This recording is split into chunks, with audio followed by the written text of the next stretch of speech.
Hey everyone, thanks for tuning in. My name is Tara, and today I want to talk about recovery language. I am a peer support specialist in training. I graduate next week, God willing.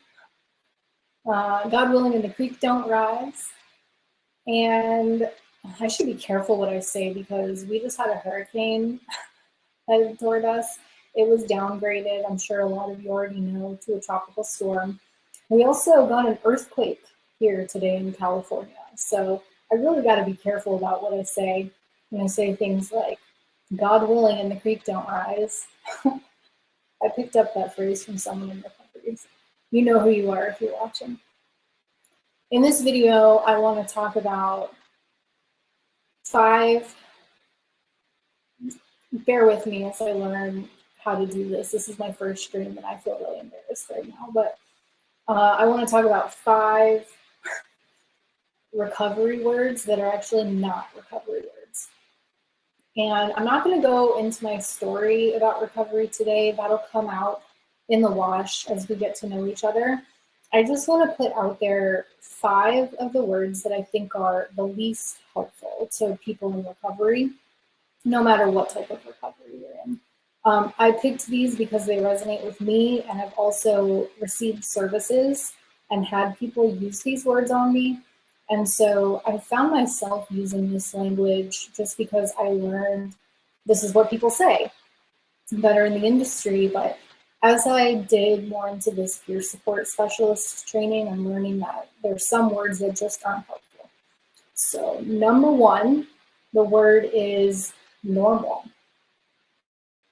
I really like that one because I've always thought to myself, well, what is normal? Normal is something, if you want to think about it scientifically in terms of a bell curve, science defines normal as what lies within a certain range of the bell curve, within certain standard deviations. If you lie outside of that range, then you can be deemed abnormal or normal. This is not helpful in recovery. Nobody is the same. Everyone is different. And so these generalities of that's not normal is not helpful. So number 1, I'm doing my best to not use the word normal in recovery conversations. I still do it. I'm a work in progress. I just started training 3 weeks ago. So I have learned a lot that has changed the way that my brain is operating, and I'll continue to learn as I go. My learning won't stop when training ends next week. So the number 2 word that I want to talk about is high functioning. In my recovery, I have been labeled a high functioning person, and this has actually been, I've seen both sides of this one. From a services perspective and being a provider that's providing services, not to be redundant there, I see the point of high functioning as a term. I felt at one point in early recovery proud to have that badge of being high functioning. Over the course of my recovery, though, there have been times where I have not been high functioning. There have been times where I felt really down and not capable of doing the things that I needed to do to move forward with my life. And so being labeled as high functioning,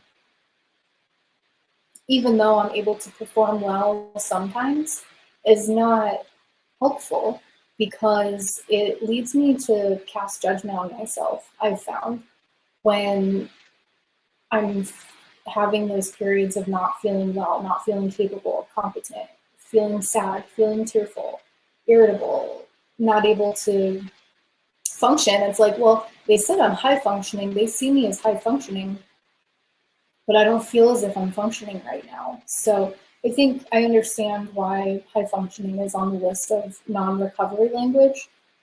So that's number 2. High functioning is a non-recovery word. Number 3. Crazy. This word I have used a lot in my life, and I still find myself using it like, oh my God, it just makes me feel crazy. But it's not helpful in terms of recovery because there is a stigma associated with the word crazy. So if I find myself wanting to describe myself as crazy, and I've even had friends, one friend in particular, way back in the day, I was telling her this story that I recognized at the time, and even still today, that it was a bit outlandish, maybe didn't seem rooted in reality. And I realized that at the time, and I described it as, I know I sound crazy, but da, da, da, da. And my friend said to me, okay, maybe don't use the word crazy to describe what you're going through. And I remember thinking, well, but it does sound crazy. This word is not helpful because there also is a stigma with this word crazy. And I think when we label ourselves, or especially other people, it's one thing what we say about ourselves, it's another thing what we say about other people. And it's similar to the normal word. What is normal and what isn't? We're all different. And so crazy, I think the way I see it now, and this could change over time, the way I see it now is that crazy could be used appropriately for a situation. You know, the earthquake today, that's crazy that happened, or that a hurricane hit or was forecast to hit the west coast of the United States and Baja. That's crazy. But to label a person as crazy seems disrespectful to me these days. And to label myself as crazy for interpreting a situation that might be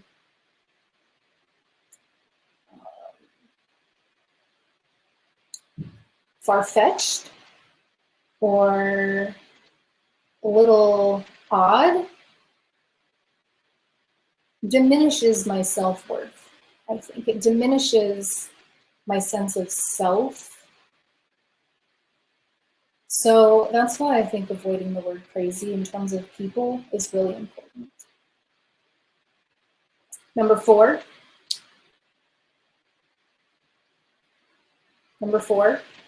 is the word sick. Now, for a while, I've gone back and forth on this. I know some people say that's so sick, and they mean it's cool. And that's all fine. I'm not casting judgment on that whatsoever. Say what you will. To call someone sick, which I picked that up in recovery, and I still find myself saying sometimes, don't worry about it, that person's really sick. Or gosh, we're so sick, right? To describe our method of thinking in recovery is just like the last term, crazy.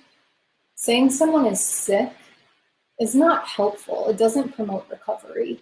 It doesn't indicate that a person is struggling and going through something that is emotionally and mentally challenging for them. So I would like to dig more into these in a later video and describe in more detail about these words. I'm just sharing my general feelings about these words at this time. And to call someone sick does not hold hope for the person to improve or to come out of the challenging period that they're going through. I do believe, based on the training that I've received and the research that we've looked at, the history, that everyone is capable of recovering. Everyone has the power inside to heal and to improve their life. And so to call someone sick, including yourself, including myself, calling myself sick, is not helpful to my recovery and indicates that there's something wrong with me. When really, there's just stuff that I need to work through. I need to seek support from my support system. So I'm going to do my best to avoid calling myself or other people sick in the future. And the final word, my favorite one, I almost led with this one, but I just hit the record button and it came out the way it did. So the word addict. The word addict is loaded.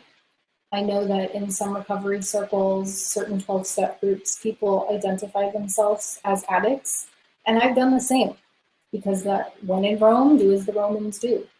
I don't know that I can say that I will never identify myself as an addict. And I certainly don't judge people now that I've received this training or before. I never judged people before either for identifying as an addict. This term, though, similar to what I've already talked about, indicates that there's something wrong with somebody, that this label is going to follow people around. And in certain recovery circles where they're identifying as a certain thing for life, to me, has started to feel disempowering. And when we talk about recovery in terms of resilience, this thing that used to have a hold on me no longer has a hold on me anymore. I have recovered from it. And so continuing to identify as an addict is not helpful. What's an alternative? I'll say that, and now I have an idea to talk about alternatives for each of these things. This will be a separate video, but I will offer an alternative to the word addict. And that would be someone who is experiencing substance use challenges. To me, that feels way more respectful, way more hopeful than identifying as an addict. And I'm going to be an addict forever. Once an addict, always an addict. I don't believe that. I believe that once we get to a certain point, we're separate from the decisions and the choices that we've made in the past. Now, could I make a decision to go back to that lifestyle? Absolutely, any moment. But my hope for myself and for you, if you're watching this and wanting to overcome the challenge that you have, is that we will let go of the labels that society has put on us and hold hope for recovery. Hold hope for the opportunity to grow from our experiences, to learn from it, and then to help someone else to also recover and get to the point where they don't have to hold on to that label anymore. So those are the top 5 words that I've identified as, well, not I haven't identified them, that have been identified by the resilience and recovery community as non-recovery words. I would encourage you to be thoughtful in your use of these words or to eliminate them altogether. I'm working on eliminating them. I won't correct people when they come up. I've learned that the best thing I can do is to model the language for people so that they can learn and evolve just as I'm choosing to learn and evolve. There's nothing wrong with using these words. I'm not trying to attack or cast judgment on people who use these words. In clinical settings, these words can be appropriate. I'm not a clinician, and people in recovery circles are also not clinicians. And so to put these labels on people, I just really think it's not helpful. And I wanted to share my perspective with you.